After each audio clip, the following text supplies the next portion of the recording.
It's no secret. Moko is not doing well. Even the community manager agrees. People quit within 2 to 3 weeks, and I, Father Autism, want to solve this. But wait, a quick disclaimer. Take these ideas slash video with a grain of salt, sand, or whatever you find, a grain of metal, you can use whatever. And you're free to disagree, discuss, or just yell slurs at me, I don't know. This is a different kind of video I'm doing than usual, where I'm actually being somewhat professional. So I'm not gonna be swearing or being like, "Ah, game sucks! Hell optimization! Devs, please fix! Rah!" Or something like that. I want to state and present the issues and present my solutions to these major issues.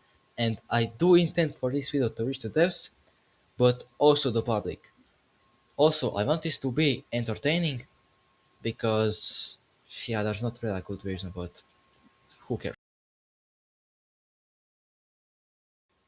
This is basically gonna be the whole video. This is the most important issue. Like, there is genuinely nothing to do and gain, and no reason to play the game as a beginner or even a semi professional player. Not professional, semi tryhard.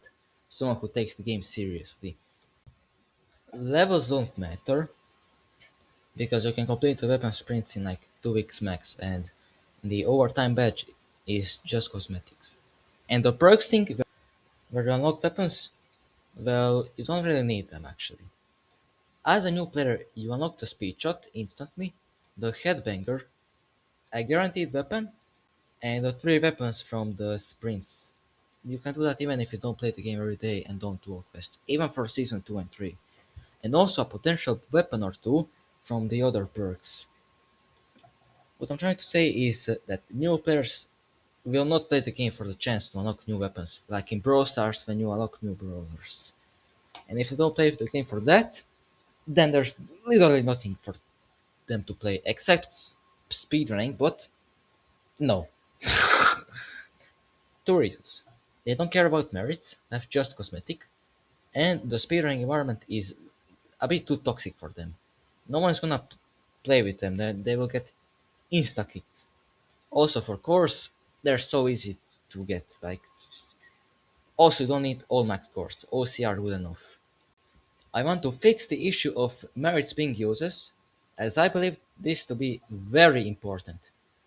What I think could be cool is if you can use merits to allow you to change a core slot to be any core. For example, if you don't want a heal core on your vibe shifter or something, but you want a damage core for some reason, or the League secret new core on it, you could spend like, I don't know, 17.5k merits or less to swap it out, and boom, your vibe shifter vaporizes the mega charged boss in only a few seconds.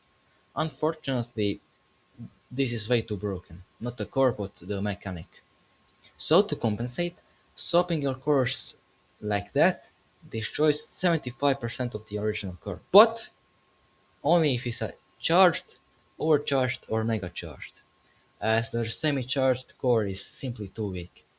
So if you had a mega core on your portable portal and you swapped it, well then you get 1 OC and 2 charged and 2 semis. If you had an OC core, you will get 2 charged and 10 semis. If you had a charged one, you get 5 semis. And if you had a semi, I'll noob GG get wrecked, it's gone forever. Heheha. Another way you could spend merits is for cosmetic stuff or buy perks. You could buy perks, elite merch credits, or just merch credits. Just please not cores, please, I beg of you. If we do that, people will be maxed in 5 seconds. The second thing that I want to do is focus on the battle thing, replay with randoms. I want to make the matchmaking based off your merits. When you press battle, you can be basically Borja, Nino, HX, I don't know, Chrisan, and you could be matched with some little teammate guy with his trusty headbanger dying to a single jumper. I want to make the matchmaking make matches of players 1k or 1.4k apart per week of the season. This system is not perfect for the first 2 days of the season since you can still match up with little team as ranked number 1 global. But you can still make that team and then and just wait for someone good to join. Also, public teams should have the same restrictions. Now, we're almost done here, but we actually need to make the game fun by nerfing the stuns. And that's basically it. Why? Well, you're on a great run. You're at the boss at like, I don't know, 0.01 seconds. And you're getting good crits and everything. But this rift has a lot of mobs, including chargers. And obviously, you can't pay attention to every mob out there and the boss as well.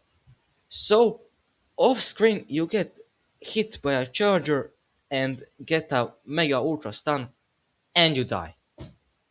Yep, there goes the run. Your teammates are mad at you, they want to beat you up, everything. It's AIDS, it's cancerous, it's horrible.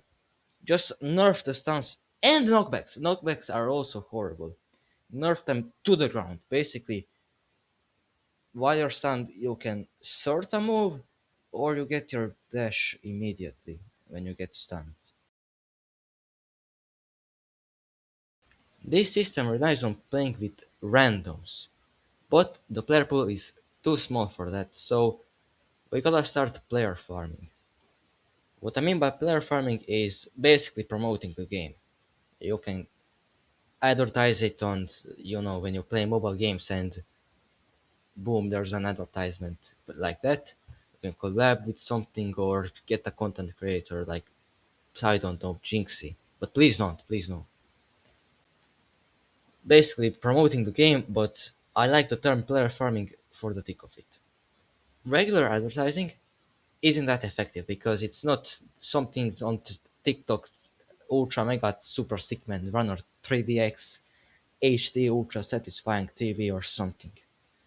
If you're gonna get a content creator or streamer, it has to be a reputable chill VTuber who plays grindy RPG games because their audience is mainly regular adults.